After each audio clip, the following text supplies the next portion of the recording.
Assalamualaikum warahmatullahi wabarakatuh. Perkenalkan, nama saya Dimas Rejep Febrian, kelas 12 IPA 1. Saya akan mempresentasikan mengenai bab 1, perjuangan menghadapi disintegrasi bangsa.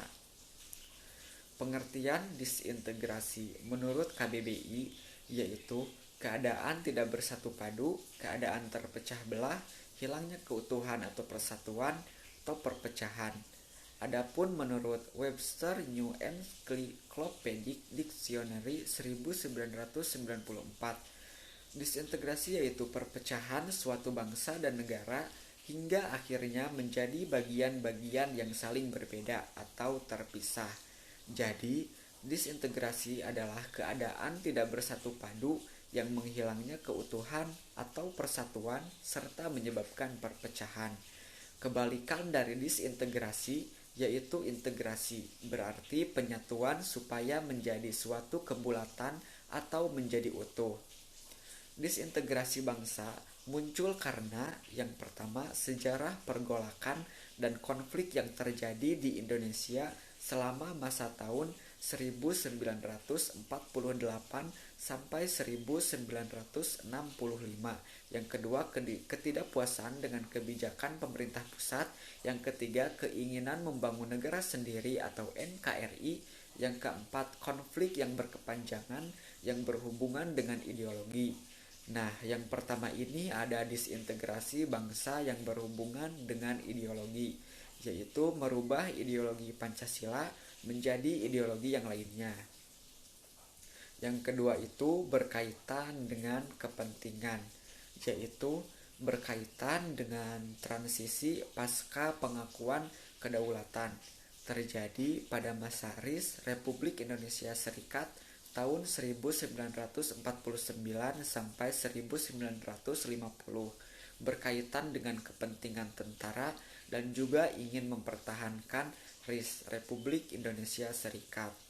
Yang ketiga yaitu berkaitan dengan sistem pemerintahan terjadi pada masa demokrasi liberal tahun 1950 sampai 1959.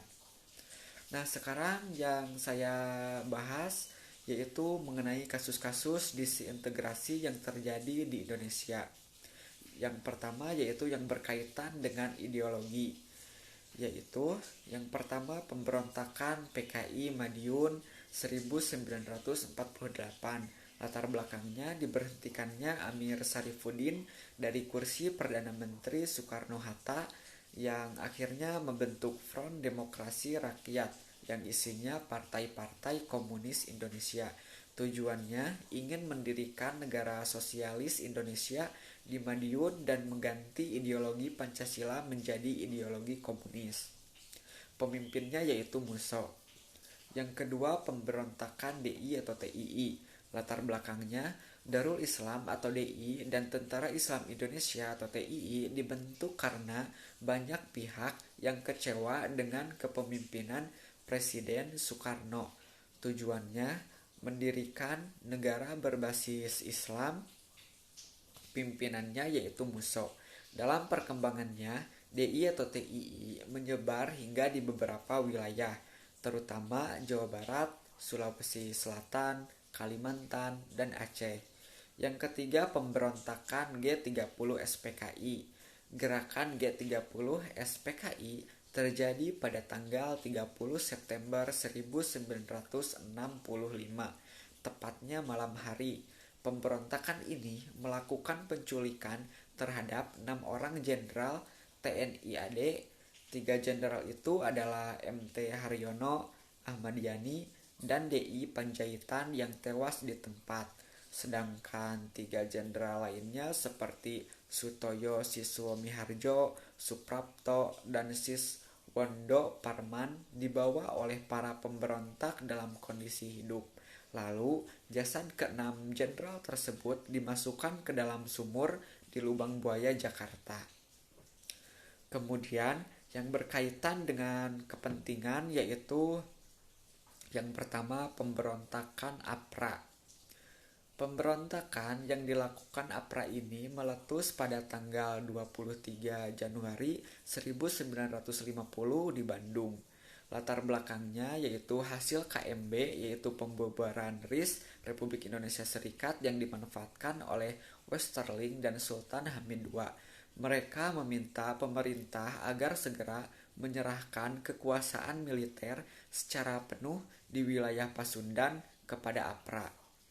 Tujuannya yaitu Westerling bekerja sama dengan Sultan Hamid II untuk membentuk APRA demi melakukan kudeta terhadap pemerintahan Republik Indonesia.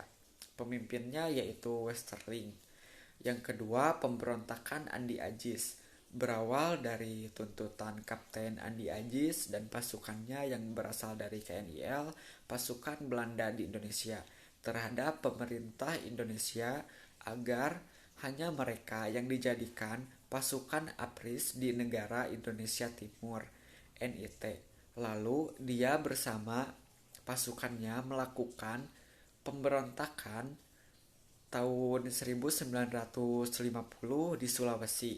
Pasukannya yang memberontak akhirnya berhasil ditumpas oleh tentara Indonesia di bawah pimpinan Kolonel Kawilarang.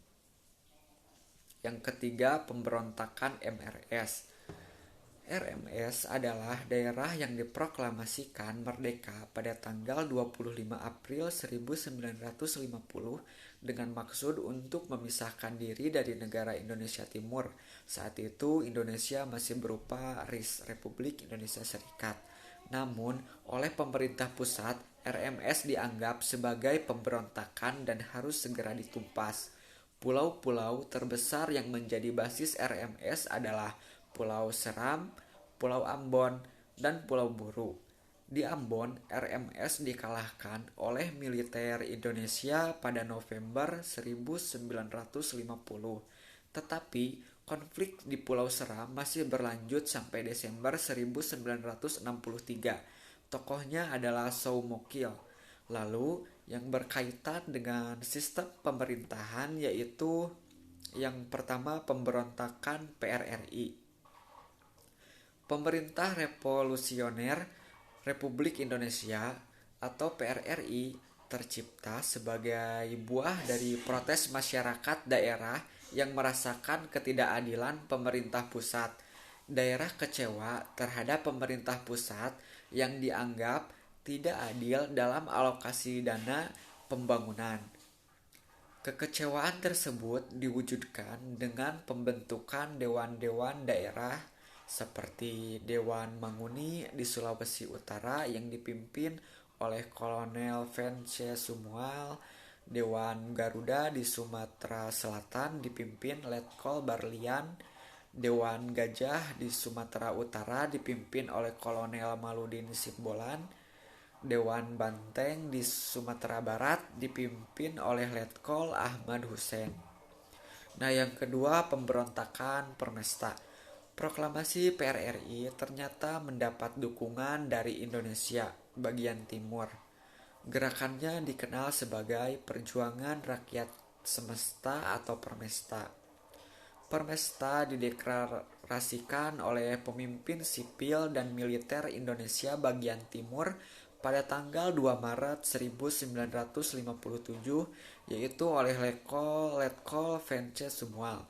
Gerakan ini jelas melawan pemerintah pusat dan menantang tentara sehingga harus ditumpas. Untuk menumpas gerakan Permesta, pemerintah melakukan operasi militer beberapa kali. Setelah itu ada upaya integrasi bangsa. Menurut Howard Origins, integrasi adalah penyatuan bangsa atau suku berbeda dari suatu masyarakat menjadi satu kesatuan yang utuh untuk menjadi satu bangsa. Adapun integrasi nasional yaitu usaha atau proses mempersatukan perbedaan dalam suatu negara sehingga tercapai keserasian dan keselarasan nasional.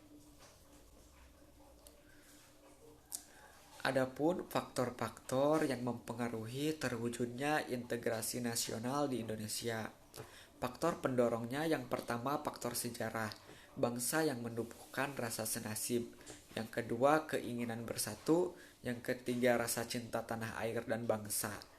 Adapun faktor penghambat yang pertama adanya heterogenitas, yang kedua wilayah dengan seluas cakupan yang sangat luas dari Sabang sampai Merauke, yang ketiga tidak meratanya pembangunan ekonomi dan infrastruktur, yang keempat tumbuhnya etnosentrisme dari beberapa suku. Mungkin cukup sekian presentasi dari saya. Mohon maaf apabila ada kesalahan. Terima kasih atas perhatiannya. Wassalamualaikum warahmatullahi wabarakatuh.